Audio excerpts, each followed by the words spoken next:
નમસ્કાર વિદ્યાર્થી મિત્રો, આપણે ગુજરાતીની અંદર પાઠ ચાલુ છે 14 જન્મોત્સવ. એના વિશે આપણે આગળના ક્લાસની અંદર પણ ચર્ચા કરી હતી. તો આજે આપણે એમાં આગળ જોશું. ઘડિયાળ તરફ હવે કોઈની નજર નહોતી.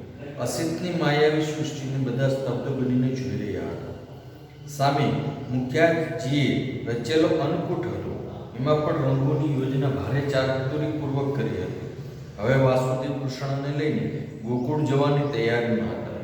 દેવકી કેમે કરી માનતી નહોતી. હાથ હલાવીને કરગરતી હતી. પશ્ચાત ભૂમમાં શરણાઈની કરુણા સૂર ઘૂમી રહ્યો હતો. અસિતને તરકીબથી હવે ગાઢ વર્ષાનું દ્રશ્ય આબેહૂબ રજૂ થયું હતું. આખરે વાસુદેવે કૃષ્ણને હાથમાં લીધા, છાબમાં જાળવીને મૂક્યા. અંગૂઠો ધાવતા વટપત્રમાં સૂતેલા ભગવાનના મોઢા પર ભુવન ભુવનનું હાસ્ય. વસુદેવ આગળ ચાલ્યા. અહીંયા જમનાદાસના ઘરે, જે વૃંદાવનદાસના ઘરે જે દ્રશ્ય ફિલ્માંકન બનાવેલું હતું આસિતે, એનું દ્રશ્ય નજર આવે છે કે ત્યાં હવે કોઈની નજર ઘડિયાળ ઉપર હતી નહીં, કારણ કે 12 વાગી ગયા હતા. એટલે આસિતે જે ફિલ્મ બનાવેલી એ ફિલ્મ શરૂ થઈ ગઈ હતી. એટલે બધા એમાં લાઇટિંગને કારણે બધા એમાં પરોવાઈ ગયા હતા. એમાં ધીમે ધીમે ધીમે કૃષ્ણનો જન્મ થાય છે. કૃષ્ણનો જન્મ થતાની સાથે જ એને ત્યાં વરસાદ અને સંગીત એકદમ વાગવા લાગે છે. બધા ફિલ્મ જોવામાં મશગુલ બની ગયા હોય છે. ત્યાં કૃષ્ણ વાસુદેવ છે હવે કૃષ્ણને લઈ અને છાપમાં બેસાડી અને ત્યાં આગળ જવાની તૈયારી કરે છે. ત્યાં મુખિયાજીએ પણ અંકુટ ગોઠવેલા હોય છે. બધા અંકુટમાં લાઇટિંગ એવી રીતે ગોઠવેલી હોય છે, કરામત કરેલી હોય છે. ત્યારે વાસુદેવ છે એ કૃષ્ણને લઈ અને ગોકુળ તરફ જવાની તૈયારી કરતા હોય છે. ત્યારે દેવકી છે એ હાથના ઈશારાથી ના પાડતી હોય છે, કારણ કે દેવકીએ હજુ બાળકને જન્મ જ આપેલો હતો. એટલે દેવકી છે એ ના પાડતી હોય છે કે મારા પુત્રને ક્યાંય ન લઈ જાઓ. પરંતુ હલાવીને કરગરતી હતી. ત્યાં જ અંદર સંગીત કરુણ શરણાઈના સૂર પણ રહેલાતા હોય છે. ત્યારે અસિતે જે ફિલ્મ બનાવી હતી એની અંદર વરસાદનું આબેહૂબ દ્રશ્ય પડતી જતું હતું. જાણે એમ લાગે કે સામે ખરેખર વરસાદ છે એ વરસી રહ્યો છે. ત્યારે હવે વાસુદેવ છે એ કૃષ્ણને હાથમાં લે છે, છાપની અંદર બેસાડે છે અને ત્યાં અંગૂઠો ધાવતા, એટલે કે બાળક છે એ મોઢામાં અંગૂઠો લઈ લે છે અને વટપત્ર એટલે કે વડલાના પાન નીચે સૂતેલા ભગવાન છે એને લઈ અને વાસુદેવ છે ગોકુળ તરફ આગળ વધે છે. કાનજીને દેવજી આગળ ચાલ્યા. ઘૂંટણસમાં પાણીને ડોળતા આગળ ચાલ્યા. બાળકના રુદનનો ભાર ઉંચકીને આગળ ચાલ્યા. માણેકના કરુણ ચિત્કારે એમનો પીછો પકડ્યો તોય આગળ ચાલ્યા. અહીંયા સામે બીજું દ્રશ્ય આપણને સામે બતાવ્યું છે. કાનજીને દેવજી છે એ પણ એમને ત્યાં જે બાળકનો જન્મ થયો છે એને લઈ અને તેને આગળ લઈને જાય છે. ત્યાં બાળક છે એકદમ રડતું હોય છે. એ બાળકનું રુદન સાથે એને આગળ લઈ જાય છે. માણકી છે એ પણ રાળો નાખે છે, ના પાડે છે, પણ અહીંયા કોઈ એનું સાંભળવા વાળું કરતું નહીં. ઘૂંટણસમાં પાણીને કૂંદતા કાંજીને દેવજી આગળ ચાલ્યા. માણેક નીચી સેમની પાછળ દોડતી આગળ ચાલ્યા. ઘડિયાળના કાંટા એકબીજાથી છૂટા પડીને આગળ ચાલ્યા. ત્યારે બાળક છે ધારું રડતું હતું, કરુણ ચિત્કાર હતો. માણકી છે એ પણ બૂમો પાડતી હતી, ચીસો પાડતી હતી, પરંતુ અહીંયા એનું સાંભળવા વાળું કોઈ હતું નહીં. કાનજીને દેવજી છે એ બાળકને લઈ અને ગારો કૂંદતા કાદવ કૂંદતા આગળ જાય છે. હવે ઘડિયાળના કાંટા છે એ પણ બંને અલગ થઈ ગયા હતા. વસુદેવ વરસતા વરસાદમાં જમનાજીને કાંઠે આવ્યા. નદી તો બંને કાંઠે છલકાઈ. અસિતે ભારે કરામત કરી હતી. દીવા બધા બુઝાઈ ગયા હતા. તે જ પૂજ જેવા કૃષ્ણ ભગવાનને વચ્ચે વચ્ચે ઝપકી જતી વીજળી સિવાય બીજું કશું જ હવે દેખાતું નહોતું. વસુદેવ છે સામે બીજું દ્રશ્ય ફરી પાછું વૃંદાવનદાસના ઘરનું બતાવ્યું છે. જ્યાં સીતે ફિલ્મ બનાવી હતી કે વાસુદેવ છે એ ટોપલામાં કૃષ્ણને લઈ અને જમનાજીના કાંઠે આવે છે. ત્યાં તો નદી છે એ બે કાંઠે જતી હોય છે. એટલે વાસુદેવ છે એ પણ વિચારમાં પડી જાય છે કે હવે આ નદીને કેમ પાર કરવી. પણ આશિતે એવું કરામત કરી હતી, ફિલ્માંકન બનાવ્યું હતું કે ત્યાં એકદમ બીજી બધી લાઇટો, નદી કાંઠે તો કઈ લાઇટ પ્રકાશ હોય નહીં, તો બધી લાઇટો બંધ થઈ જાય છે. પરંતુ જે કૃષ્ણ છાપમાં સૂતા હોય છે ત્યાં એકદમ પ્રકાશ દેખાય છે અને ક્યારેક ક્યારેક વીજળીનો ચમકારો છે એ પણ કૃષ્ણ ભગવાનને ચમકાવી દેતો હોય એવું વીજળી સિવાય ને કૃષ્ણ સિવાય બીજું કશું દેખાતું નથી. ઘડીભર તો આ કરામત છે તે બધા ભૂલી ગયા. જયવંતી શેઠિયાણી તો હાથ જોડીને ભક્તિભાવથી ઊભા રહી ગયા. એટલે ફિલ્મ બધા જોતા હતા એટલે એટલા બધા મશગુલ થઈ ગયા હતા કે બધા થોડા સમય માટે એવું ભૂલી ગયા હતા કે આ તો એક ફિલ્મ બનાવેલી છે.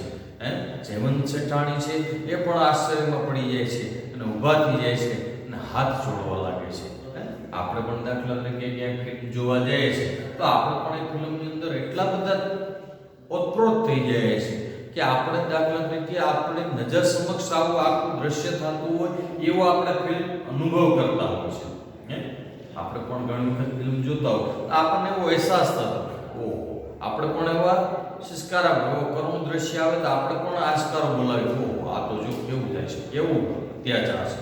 એમ દાખલા તરીકે જાણે સન્મુખ આપણી સામે આવું એક દ્રશ્ય ભજવાતું હોય, ખરેખર થતું હોય એવો આપણને અહેસાસ અનુભવ થાય છે. પણ આ તો ખરેખર ફિલ્મ હોય છે, એમાં ખરેખર હકીકત હોતી નથી, પણ એવો અહેસાસ થતો હોય છે કે હકીકત બનતું હોય એવો અહેસાસ થતો હોય છે. એમ આશિતે પણ જે આ ફિલ્મ બનાવી હતી એ ફિલ્મ બધા એટલા બધા ઓતપ્રોત થઈ જાય છે કે બધાને એમ લાગે છે કે ખરેખર રિયલમાં હકીકતમાં એની સામે કૃષ્ણનો જન્મ થયો છે, જેની અંદર વાસુદેવને ટોપલામાં લઈને જાય છે, જમના નદીને કાંઠે આવે છે, નદી બે કાંઠે જાય છે. તો હવે વાસુદેવ છે એ પણ વિચાર કરે છે કે આવા કેવી રીતે જવું. કારણ કે એક તો અંધકાર હતો, કૃષ્ણ જે છાપમાં સૂતા હતા એ કૃષ્ણ ખુદ ભગવાન હતા એટલે ત્યાં પ્રકાશિત હતું અને ક્યારેક ક્યારેક વીજળીનો ઝબકારો થતા હતા. અને બધા થોડી વાર માટે એ પણ ભૂલી જાય છે કે આ તો એક ફિલ્મ છે, કરામત છે. રિયલમાં એની સામે ખરેખર આ વાત રજૂ થતી હોય એવો તેને અનુભવ થાય છે. ત્યારે જયવંત શેઠાણી છે એ પણ હાથ જોડીને ભક્તિભાવથી પોતે ઓતપ્રોત થઈ જાય છે અને ઊભા થઈ જાય છે. વાસુદેવ જમનાજીના પાણીમાં પ્રવેશ કર્યો ન કર્યો ત્યાં એકદમ પાણીને દોડતો સરળ કતોકને અવાજ આવ્યો. બધા ઘડીભર ચમકી ગયા. કૃષ્ણ ભગવાનને માથે નાગે છાયા કરી, ભક્તોએ હાથ જોડ્યા. બીજા કુતૂહલથી વિસ્ફારિત નેત્રે જોઈ રહ્યા અને વાસુદેવ આગળ વધતા ચાલ્યા. હવે એ ફિલ્મની અંદર દ્રશ્ય બદલે છે. વાસુદેવ છે નદી કાંઠે આવી અને ઊભા રહી જાય છે. ત્યાં જ અચાનક એ આશિતે જે ફિલ્મ બનાવી હોય છે એની અંદર એવું દ્રશ્ય આવે છે કે સરળ કતોકને પાણીની અંદરથી એક સાપ આવે છે અને જે વાસુદેવ ઊભા હોય છે કૃષ્ણ ઉપર એની છાયા કરી દે છે. એટલે વાસુદેવ છે એ પોતે પણ સમજી જાય છે અને બધા જાણે કે એને સન્મુખ સુભ્રુ આ બધું બનતું હોય બધા હાથ જોડવા લાગે છે અને એકદમ સજ્જડ નેત્રે એટલે કે આંખ પણ પટકાવતા નથી એવી નજરે બધા એને જોઈ રહ્યા છે. અને ત્યાં વાસુદેવ છે કૃષ્ણની ઉપર એ નાગની છાયા લાગી જાય છે અને બાળકને વરસાદ લાગતો નથી એટલે વાસુદેવ છે પોતે સમજી જાય છે અને એ પણ પાણીમાં આગળ વધે છે. વેલજી ડોહા છો કે કોણ છે? હવે આ બાજુ બીજું દ્રશ્ય આવ્યું હોય છે. પેલા લોકો બાળકને લઈ કાનજી ને દેવજી એ વેલજી ડોસાના ઘરે પહોંચે છે, એને ઝૂંપડે પહોંચે છે. એટલે ત્યાં અવાજ મારે છે કે વેલજી ડોહો છે કે નહીં. ત્યારે સામેથી વેલજી ડોસો છે જવાબ આપે છે કે કોણ છે? ઘોઘરા અવાજે દમિયલ ડોસાએ ઉધરસનો ઠણકો ખાતા ખાતા જવાબ વાળ્યો, ઈ તો હું એને કાનજી, જટ આવો ભા, આ છોરો લાવ્યા છે, જરા એને ટાટિયા વાળી લો. ત્યારે ઘોઘરા અવાજે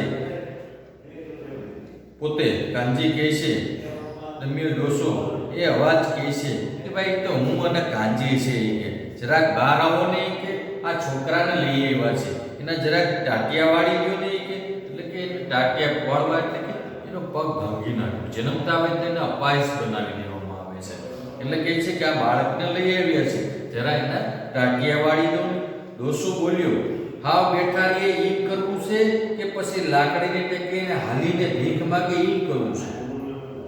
વેલજી ડોસો કહે છે કે કેવી રીતે ભાંગવો છે? હા, બેઠો બેઠો રે ઊભો જ ન થઈ શકે એવું કરવું છે કે પછી લાકડીના ટેકે ચાલતો ચાલતો ભીખ માંગી શકે એવું કરવું છે? એ પરિસ્થિતિ આવી છે. કોઈ પણ માણસ છે એનો જન્મ થતાની સાથે એનો વ્યવસાય નક્કી નથી થતો કે આ માણસ છે મોટો થઈને શું કામ કરશે.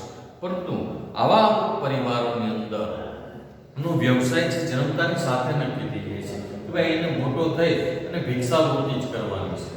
તો ભિક્ષાવૃત્તિ કરવા માટે આપણને થાય કે ભાઈ તો એમાં પગ બાંધવાની આ બધી શું જરૂર છે?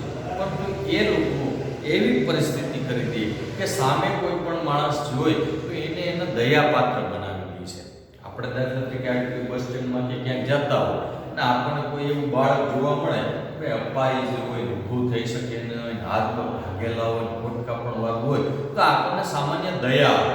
ભાઈ આ બિચારો શું કામ કરે, હાલે 2, 5, 10 રૂપિયા આપતા હોય છે. એમ આ લોકો પણ એ બાળક જન્મતાની સાથે જ એને દયાળુ પરિસ્થિતિમાં મૂકી દે છે જેથી કરીને એને લોકો એને ભિક્ષા આપે. એટલે વેલજી ડોહો પૂછે છે કે ભાઈ કેવી રીતે પગ ભાંગવાનું છે? આ ઊભો ન થઈ શકે એવું કે પછી લાકડીના ટેકે ટેકે હાલીને ભિક્ષા માંગી શકે એવું કરવું છે? કાનજી બોલ્યો, હાવ પાંગડો ના કરતા દાદા, કર્મીએ મધરાતે અહીં જન્મ લીધો નકર એનો અવાજ ગળગળો થઈ ગયો. કાનજી કે આવ એને અપાય છે બનાવી દેતા. આ એક તો અનલકી છે, અકર્મી છે, એટલે આપણા ભેરો અહીંયા અડધી રાતે જન્મ લીધો છે. એના નસીબ તો ખરાબ છે જ કે બાકી અહીંયા થોડો જન્મ લઈ કે થોડો ઊભો થઈ અને ચાલી શકે એવો તો કરજો એ કે તાજ એનો અવાજ છે આખો ગળગળો થઈ જાય છે, પોતે આગળ કંઈ બોલી શકતા નથી. એટલે આપણે પણ ઘણી વખત આવી રીતે ભિક્ષુકોને જોતા તો આપણે જોતા હોઈએ છીએ કે મેજોરિટી ભિક્ષુક લોકો છે એ આ હાથ પગ ભાંગેલા અપાઈ જેવા હોય છે, ખોટખાપણ વાળા હોય છે.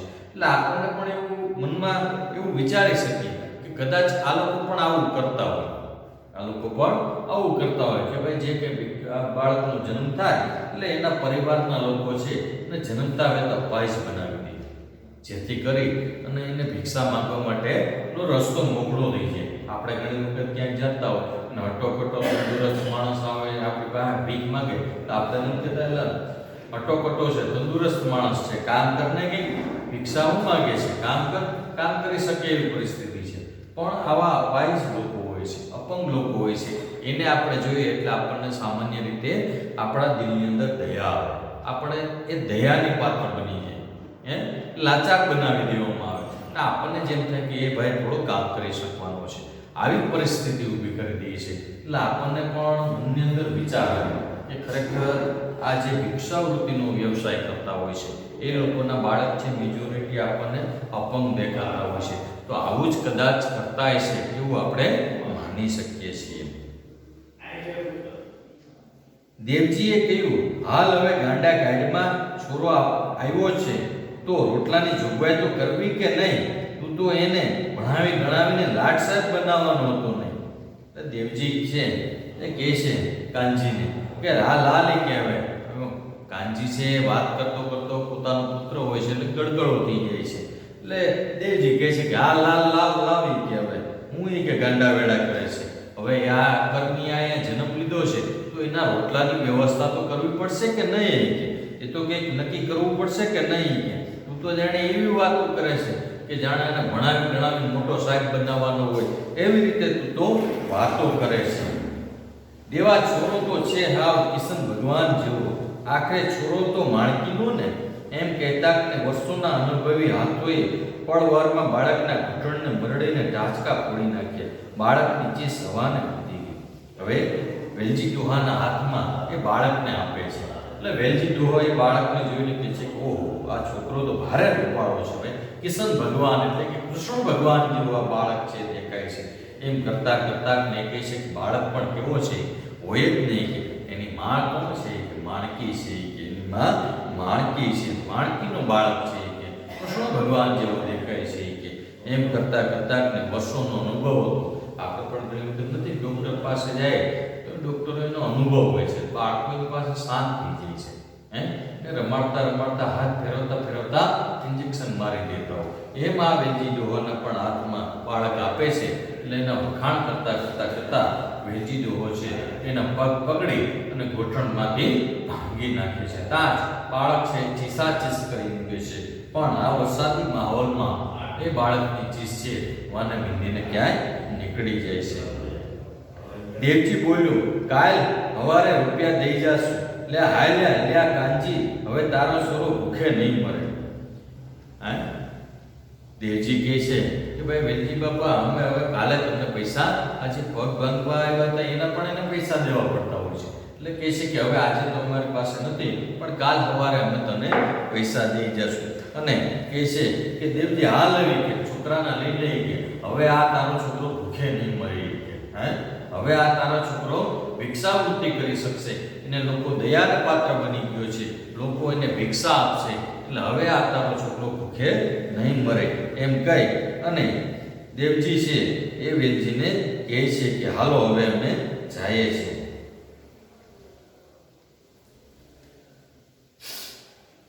પગલાનો ડગડગ અવાજ સંભળાયો. એ પગલાને બાળકના રુદનનો ભાર જાણે ભૂમરીઓ ખાઈને વળગતો હતો, ભીસતો હતો ને એ પગલા ડગડગ અવાજ કરતા આગળ વધી રહ્યા હતા. બાળક છે એ રુદન એટલે કે રડતું હતું. હવે એ લોકો પણ ગારો કરતા આગળ જાય છે. ભગવાન ગોકુળ પહોંચ્યા. ગોકુળમાં ઉત્સવ મચ્યો. જશોદા મૈયાએ કૃષ્ણ કુંવરને શણગાર્યા. નજર ન લાગે માટે ગાલે મેસનું ટપકું કર્યું. ગોકુળ આંખે જોડે વળ્યું. ગોળ બાળના આનંદ રવથી વનરાજી ગાજી ઉઠી. પંચરાજી વેચાય. શરણાએ લલિત રાગ છેડ્યો. અસિત ખેલ પૂરો કરીને બહાર આવ્યો. બધા એને વીટડાઈ વળીને શાબાશી આપવા લાગ્યા. બ્રિજની મંડળી ફરી જામી. વિશાખા અને ધનંજય ફરીથી અધૂરી પ્રણય ગોષ્ઠીને પૂરી કરવા ઉપલા માળે બધાની નજર સત્કાવી ચડી ગયા. વૃંદાવન દાસની મંડળીનું ભાગવત પારાયણ આગળ ચાલ્યું. જયવંત સચાણીએ હાલરડું ઉપાડ્યું. હવે અહીંયા વૃંદાવન દાસના ઘરે જે હશે તે ફિલ્માંકન બનાવ્યું એનું દ્રશ્ય બતાવે છે કે વાસુદેવ છે એ ટોપલામાં લઈ અને ગોકુળ પહોંચે છે. જેવા એ ગોકુળમાં પહોંચે છે તો ત્યાં ઉત્સવ ઉજવવામાં આવે છે. ઉત્સવ જેવું વાતાવરણ છવાઈ જાય છે.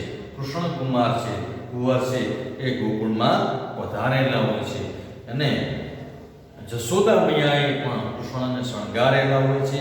ગાલે મેસની કોઈની નજર ન લાગી જાય. આપણે પણ બાળકને ટપકા કરીને એ કોઈની નજર ન લાગી જાય એટલે ગાલે ટપકું કર્યું છે.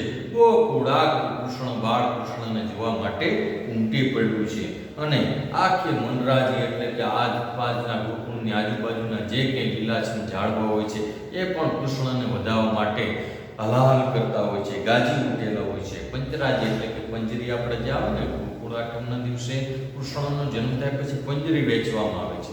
એ પંજરી વેચવામાં આવે છે. શરણાઈની અંદર લલિત રાગ છેડાય છે. આમ અસિત છે એનો ફિલ્મ જોઈ એ અહીંયા પૂરું કરે છે અને પૂરું કરી અને બહાર આવે છે. તાજ બધા એને ચડાઈ લે છે અને શાબાશી આપે છે કે વાહ સરસ, ખૂબ તે ફિલ્મ બનાવી છે. આમ ત્યારબાદ બ્રિજની મંડળી રમતા હોય છે. મધુસૂદન દાસ અને તેમના મિત્રો એ બધા પણ ફરી પાછા રમતમાં લાગી જાય છે અને ત્યાં જ વિશાખા અને ધનંજય એમની અંદર રણગોષ્ઠી વાતો મૂકી આવેલા હોય છે. ફરી પાછા બધાની નજર ચૂકવી અને તે જતા રહે છે. આમ વૃંદાવનદાસની મંડળી છે એ પણ ફરી પાછું ભાગવતનું પારાયણનું જ્ઞાન છે એ આગળ ચાલુ કરે છે અને ત્યાં જયવંત શેઠાણી છે એ હાલરડું ગાય છે. જાગો નંદ કે લાલ ઘોર ભયો. જયવંત શેઠાણી છે એ પણ હાલરડું ગાય છે અને ઝૂલું ઝુલાવે છે. માણેકની ચીસે પાછો ફરેલા કાંચી અને દેવજીએ વધાવ્યો.